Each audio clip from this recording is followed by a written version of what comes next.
같이 말씀을 보도록 하겠습니다. 우리 말씀은 요한계시록 7장 14절에서요. 우리 17절 말씀입니다.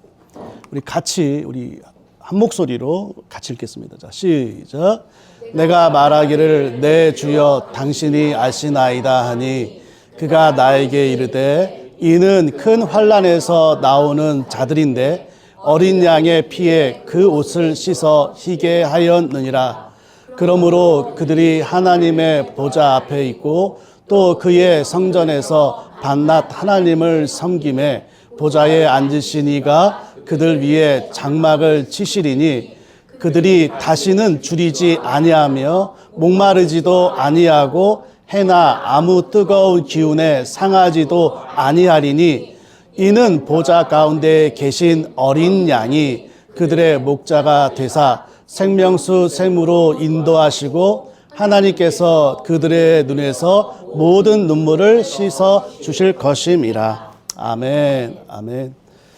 자, 오늘은 죽임당한 어린 양의 승리라는 제목으로 이제 말씀을 나눠보려고 합니다. 우리 옆에 분 뒷분 인사 나누시죠. 예, 보고 싶었습니다. 환영합니다. 환영합니다. 예, 환영합니다. 예, 환영합니다.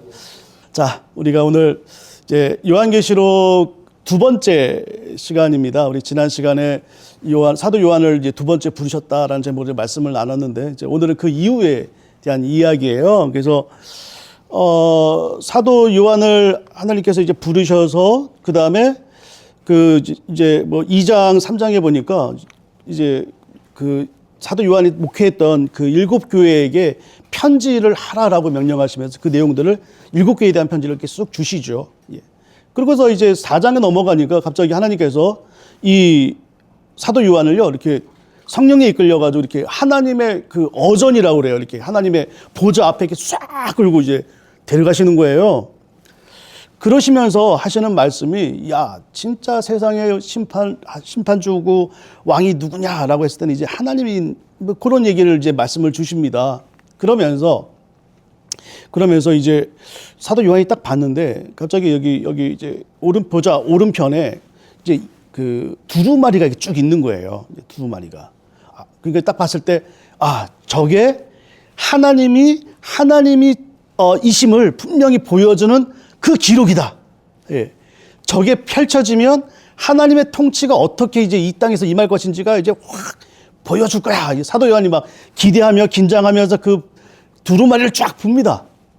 근데 자세히 보니까 특징이 두 가지가 있었는데 첫 번째는 뭐냐면 이 두루마리가 이게 앞뒤로 막 글이 빡빡하게 써져 있는 거예요.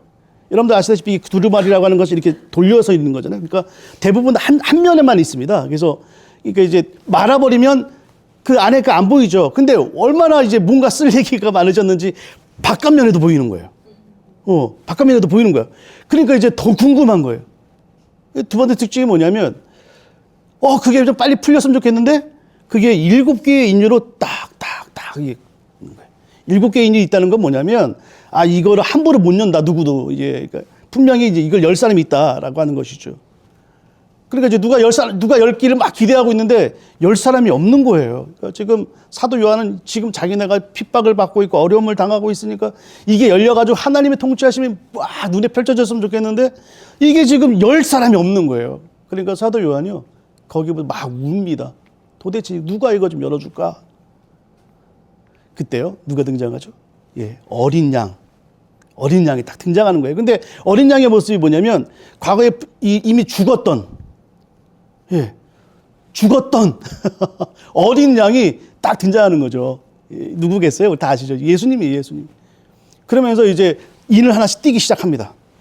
하나가 뛰니까 흰 말이 막 나타나고, 둘째 인을 뛰니까 막 여러 가지 말이 나타나가지고 막 심판하신 내용들이 눈에 막 보여주는 거예요. 그래서 결국은 이게 7개를 다 뛰는데 그 내용의 핵심이 뭐냐면 하나님께서 어떤 사람을 구원하실 거에 대한 얘기가 나오는 거예요. 그래서 그것을 세 가지로 표현했거든요. 첫 번째는 뭐냐면 14만 4천 명이 구원을 받을 것이다 라고 하는 거죠. 근데 이제 뭐 14만 4천 명이 우리 신천지에서 얘기하는 것처럼 정확히 14만 4천 명이 아니라는 거 아시겠죠? 근데 14만 4천 명, 그것을 해석할 때 밑에 저는 바로 이렇게 얘기를 하죠. 헤아릴 수 없는 사람들, 수많은, 그러니까 하나님을 믿는 사람이라면 누구든지 다 구원을 받는다라는 얘기예요. 그런데 여기 본문에 보니까 좀 독특한 표현이 있어요. 그 그분들이 구원을 받은 사람들이 특징이 하나가 있는데 뭐냐면 전부 다 흰 옷을 입었대요. 그러니까 흰 옷을 입지 않으면 구원받지 못하는 거예요. 예? 그러니까 전부 다 흰 옷을 입었다는 거예요. 그래서 이 흰 옷에 대한 개념이 조금 더 설명하고 있는 게 사실은 예수님이 설명해 주셨거든요. 어디 보냐면 이제 마태복음 22장에 보면 거기에 그 흰 옷에 대한 설명이 있어요. 예수님께서 비유를 설명하셨어요. 이제 뭐라고 하셨냐면 어느 한 이제 왕이 있었대요. 왕이 있는데 그 왕의 아들이 결혼식이 되어 가지고요. 성대하게 잔치를 여는 거예요. 그래 가지고 많은 사람이 초청을 하는 거죠. 초청을 했는데 어떤 사람은 나는 밭에 농사지러 가서 못 갑니다. 또 어떤 사람은 나는 사업을 해야 되기 때문에 못 갑니다. 또 어떤 사람은 그냥 종이 이렇게 초청장을 갖고 왔는데 그 종을 죽여버린 거예요. 그러니까 이 왕이 화딱지가 나가지고 어때요? 싹 다 죽여버려! 싹 다 죽였어요. 그리고서 하시는 말씀이 뭐냐면, 야, 길거리에 나가서 착한 사람이든 악한 사람이든 선한 사람이든 뭐 상관없어. 아무나 데리고 와 였어요. 그러니까 착한 사람만 데려오는 게 아니라 누구예요? 선하던 사람이든 악한 사람이든 누구든 상관없다는 거예요. 데리고 와. 그래서 잔치가 열렸습니다. 그런데요, 거기서도 문제가 생긴 거예요. 가가지고요, 야, 너는 왜 예복을 안 입었어? 그랬더니 아무 얘기를 못해요. 그러면서 무슨 얘기를 하냐면 이 사람을 바깥 어두운 데서 쫓아서 죽여버려 이렇게 해버려요. 아, 옷 하나 못 맞췄다고, 옷 하나 안 입었다고. 그럽니까? 여기 이 본문도 좀 이해하기 위해서는 배경을 이해해야 되는데 이게 뭐냐면 당시 고대근동에서는요, 여러분 이 비유가 누구의 결혼잔치였어요? 왕의 아들. 왕의 아들의 결혼잔치는요, 반드시 뭐가 있냐면 며칠 동안의 풍성한 잔치가 있고요. 특별히 백성이 아니라 왕의 초청을 받은 사람은 왕이 뭘 보내냐면 초청장과 함께 뭘 보여요? 옷을 보냅니다. 옷을 보내요. 그래서 들어올 때는 그 드레스 코드가 맞아야 돼요. 그래서 그 옷을 입어야만 거기 들어올 수 있거든요. 그런데 지금 이 비유에서 보면 뭐예요? 지금 사람이 와서 앉았는데 그 옷을 안 입은 거예요. 그래서 너 왜 그 옷을 안 입었어? 라고 하는 거죠. 그것은 뭐냐면 지금 옷이 없어서 안 입은 게 아니에요. 아마 지가 이 결혼식에는 이거 입기 좋겠지 하고 다른 옷을 입고 온 거예요. 자기가 준비한 옷을. 왕이 보내준 옷을 안 입는다. 이건 뭐예요? 그 왕을 무시하는 거거든요. 그러니까 왕이 분노한 거예요. 그래서 뭐예요? 이것을 어두운 데서 바깥 쫓아버려서 죽여버려라. 흰옷이라는 게 뭐냐면 예수님이 하나님께서 우리 하나님 나라 잔치에 보내주신 옷이라고 하는 것이죠. 그럼 그 옷이 정확히 무엇인가라고 했을 때 성경은 이렇게 얘기를 하고 있습니다. 자, 로마서 13장 14절입니다. 같이 한번 읽어보시죠. 자, 시작. 오직 주 예수 그리스도로 옷 입고 정력을 위하여 육신의 일을 도모하지 말라. 예, 여기서는 보니까 그 예수 그리스도로 옷 입어야 된다는 거죠. 예수 그리스도로 옷 입는 거. 그러면 예수 그리스도로 옷 입는다는 건 또 뭐예요? 그것을 오늘 본문에서 설명을 한 거예요. 설명에서 뭐라고 하냐면 우리 같이 한번 한 절이니까 읽어볼까요? 자, 시작. 내가 말하기를 내 주여 당신이 아시나이다 하니 그가 나에게 이르되 이는 큰 환난에서 나오는 자들인데 어린 양의 피에 그 옷을 씻어 희게 하였느니라. 여러분, 그리스도의 옷을 입는다는 것은 뭐냐면 바로 어린 양의 피에 그 옷을 빤 사람, 이게 묻은 사람. 여러분 잘 생각해 보시죠. 지금 본문은 무슨 얘기를 하고 있냐면 여러분, 예수 그리스도의 피가 우리에게 뿌려졌을 때 우리는 어떻게 된다고요? 우리는 흰 옷을 입은 사람이 된다고요. 다시 한번요. 예수 그리스도의 피가 어떻게 우리에게 뿌려졌을 때 우리는 흰 옷을 입은 사람이 된다고요. 예전에 그런 말씀을 드렸어요. 여러분, 예수 그리스도가 십자가에서 보혈의 피를 흘렸기 때문에 우리가 구원받아요? 아니요. 예수님이 십자가에서 백날 피를 흘려보세요. 그 피가 우리에게 뿌려지지 않으면 이건 아무 의미가 없는 거거든요. 그래서 피 흘림과 피 뿌림은 분명히 다르다고 말씀을 드렸어요. 그 피가 우리에게 뿌려져야 돼요. 그게 뭐예요? 우리가 흰옷을 입는 것이다 라고 말을 할 수 있어요. 근데 여러분 잘 보시죠. 사탄의 입장에서 보면은요, 지금 어린 양을 죽였어요. 그래서 피가 사방에 튑니다. 이것은 뭐냐면 사탄의 입장이나 세상의 입장에서 보자면 자기네들이 승리한 거거든요. 무슨 얘기냐면 여러분들 지금 중동에서 난리가 났잖아요. 근데 여러분들 뉴스를 보세요. 맨날 뭐 미국이나 뭐 이란이나 하는 말이 있어요. 뭐예요? 적들을 피로 물들일 것이다 막 이런 거예요. 피로 물들인다. 이거 뭐예요? 승리예요. 사탄은요 지금 자기가 예수 그리스도를 죽였어요. 자기가 승리를 외쳐요. 세상은요 지금 예수 믿는 사람을 순교합니다. 죽여요. 황제 숭배를 하지 않는다고 죽여요. 그런데 성경은 뭐라고 하고 있냐면 그 순교의 피가 뿌려질수록, 특별히 예수 그리스도의 피가 뿌려질수록 우리가 뭐요? 우리는 구원을 받는 거예요. 다시 한번요. 예수 그리스도의 피가 세상이나 그다음에 황제 또 사탄 입장에서는 피로 물들이기 때문에 자기네가 승리했다고 생각을 해요. 그런데 그게 아니라는 거예요. 예수 피가 뿌려지면 뿌려질수록 뭐라고요? 우리는 흰옷을 입고 우리는 거룩해지고 우리는 하나님 앞에 구원을 받는다. 이 얘기를 지금 하고 있는 거거든요. 그죠? 여기까지 이해가 되셨습니까? 여기까지 이해가 되셨죠? 자, 그 다음입니다. 문제는 이겁니다.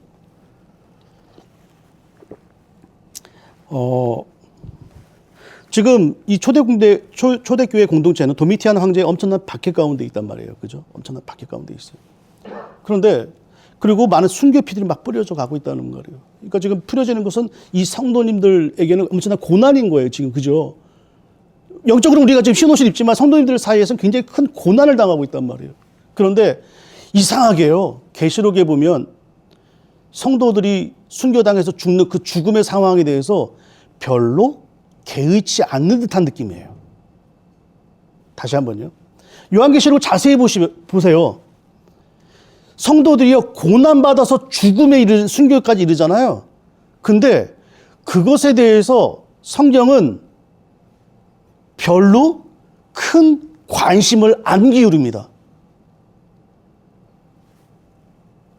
예를 들어볼까요? 7 교회에 편지를 했다라고 했는데 그 중에서 가장 심한 고난을 받고 있는 교회는 서머나 교회였어요. 그죠? 서머나 교회였어요. 엄청난 박해를 받았어요. 7 교회 가운데 가장 심한 고난을 받았어요. 그래서요, 서머나 교회는 힘든 고난 가운데서도 믿음을 끝까지 지켰어요. 그래서 서머나 교회는 뭐가 없어요? 책망이 없어요. 칭찬만 있어요.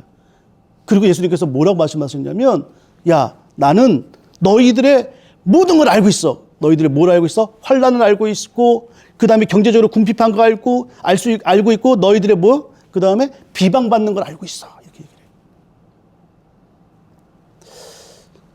다른 교회는요, 예수님께서 이렇게 하십니다. 나는 너희들의 어떠한 행동을 알고 있어. 그런데 서머나 교회 말은 뭐라고 그러는지 아세요? 너희들의 마음의 상태를 내가 알고 있어. 그래서 제가 요한계시록 강의에서도 그런 얘기를 했어요. 아마 서머나 교회 분들은 이 편지를 읽으면 막 눈물 흘렸을 거예요. 여러분, 은혜 받았을 때의 상황이 어떻죠? 주님께서 내가 너의 마음을 알고 있단다. 네가 얼마나 힘든지 난 알고 있어. 여러분, 이런 음성을 주실 때 여러분 은혜 받지 않나요? 여러분, 그때 진정한 격려가 되지 않나요? 서머나 교인들에게 예수님께서 그렇게 말씀하셨단 말이에요. 내가 네 마음을 알고 있어. 얼마나 힘든지. 그 가운데서도 그렇게 믿음을 지켜내는 너희들의 그 힘든 걸 내가 알고 있다. 많이 막 위로받았을 거예요. 근데요, 그 다음 말이 더 힘들어요. 뭐예요? 야, 근데 여기가 끝이 아니야. 그 다음에 더 큰 환난이 있는데 너희는 순교가 이제 당할 거야 하는 거예요. 아니, 지금 끝까지 이렇게 믿음을 지키고 있으면 위로해줘야지. 그 다음에 이제 알고 있어. 그래, 그 다음 내가 너희를 지켜줄 거야.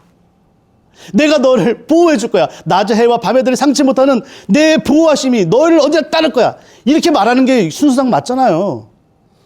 근데 그 다음에 주시는 하나님의 음성이 뭐였어요? 너 더 큰 어려움이 있을 거야. 그게 뭐였어요? 순교가 있을 거야. 그러면서 더 크게 있다는 것이죠. 그러니까 성경은요, 우리는 지금 중요한 게 뭐예요? 우리 목숨이 죽는 거, 이게 사망이잖아요. 근데 이게 우리한테는 굉장히 큰 문제잖아요. 안 그래요? 근데 성경은 그거에 대해서 별로 그렇게 크게 개의치 않는 듯한 느낌이에요. 적어도 요한계시록 안에서는. 그러면 요한계시록에서는 그러면 그 죽음보다 더 중요하게 여기는 게 뭐예요? 우리가 지금 이 땅에서 우리 모두가 겪는 그 첫 번째 죽음이 아니라 성경은 정말 관심을 기울이는 게 뭐냐면 두 번째 죽음이에요. 다시 한번요. 여러분, 우리는 다 죽어요. 그죠? 뭐 여기 뭐 부인할 사람 없잖아요. 다 죽어요. 근데 성경은 이거에 대해서 별로 큰 관심이 없어요. 서머나 교연단은 그런 얘기예요. 너희들이 조금 일찍 죽을 뿐이야. 뭐 그런 느낌인 거예요. 그러면서 뭐예요? 문제는 두 번째 죽음이 중요하다. 두 번째 죽음이. 그러면서요. 자, 하나님께서 이 서머나 교인들한테 위로의 말씀을 주신다는 게 바로 이거였어요. 요한계시록 2장 11절입니다. 우리 같이 한번 읽어볼까요? 자, 시작. 귀에 있는 자는 성령이 교회들에게 하시는 말씀을 들을지어다. 이기는 자는 둘째 사망의 해를 받지 아니하리라. 둘째 사망의 해를 받지 않는다는 거예요. 무슨 얘기냐면 여러분, 하나님께서는요, 첫째 누구나 다 겪어요. 그런데 진짜 죽음은 뭐라고요? 두 번째 죽는 거라는 거예요. 우리가 다 죽어서 주님의 보좌 앞에 섰을 때 그 다음에 우리의 상태가 정말 중요하다는 거예요. 이것이 진짜 죽음이라는 거예요. 그런데 너희들, 서머나 교인, 너희들은 어떻게 한다고요? 두 번째 죽음의 해를 결코 받지 않을 거야. 진짜 죽는 거 너희들은 상관없을 거야. 너희들은 상관없을 거야.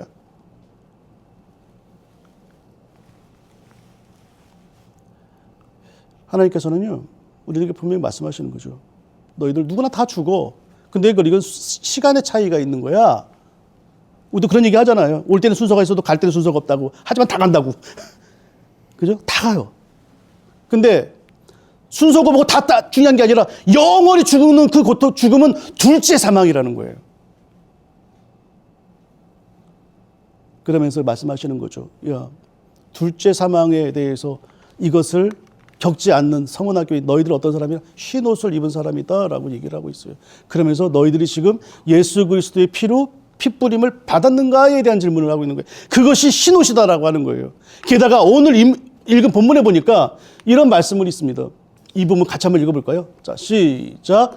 그러므로 그들이 하나님의 보좌 앞에 있고 또 그의 성전에서 밤낮 하나님을 섬김에 보좌에 앉으신 이가 그들 위에 장막을 치리니, 하나님께서 장막을 치신다고 했던 개념이 뭐냐면 옷을 입는다는 거 똑같은 거예요. 뭐예요? 옷을 입힌다, 장막을 친다, 한마디로 뭐예요? 가려준다는 거예요. 너희들의 모든 아픔을 내가 가려줄 거야. 너희들의 모든 죄악을 가려줄 거야. 그리스도 옷을 입는다는 것은, 장막을 친는다는 것은 똑같은 뭐야? 가려주는 거야. 가려주는 거야. 그래서 뭐예요? 너희들을 지금 있는 사망의 그늘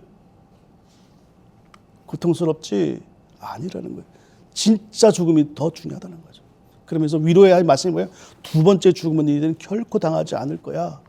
그래서 너희들이 이 땅에서 좀 일찍 죽고 이렇게 오는 것, 성경은 그렇게 중요하게, 우리한테 굉장히 중요한데 성경은 그렇게 중요하게 얘기하지 않습니다. 그러면서 첫 번째 죽음 이후에 둘째 사망 이 중간에 하나님께서 우리들에게 어떻게 하실 거라고 약속을 하십니까? 같이 한번 읽어보시죠. 자, 시작.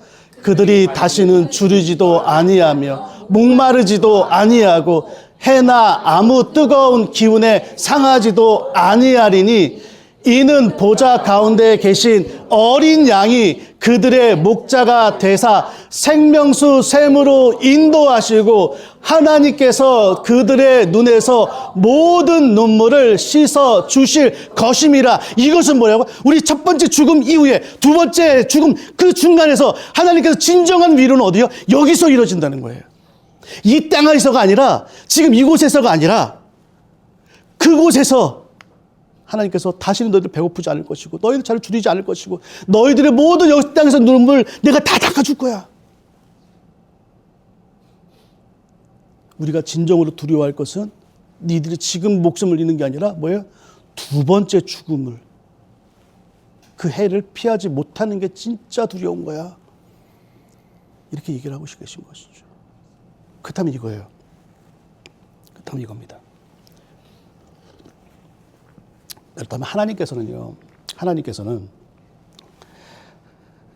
그래, 우리가 이 땅에 살면서 그래, 하나님의 그 은혜만 바라보고 살아자. 이 고난 가운데서 우리가 잘 버티고 인내하자 하면서 고아와 같이 우리를 더 버려두신다고 하셨어요? 그게 또 아니에요. 그게 또 아니에요. 뭐라고요?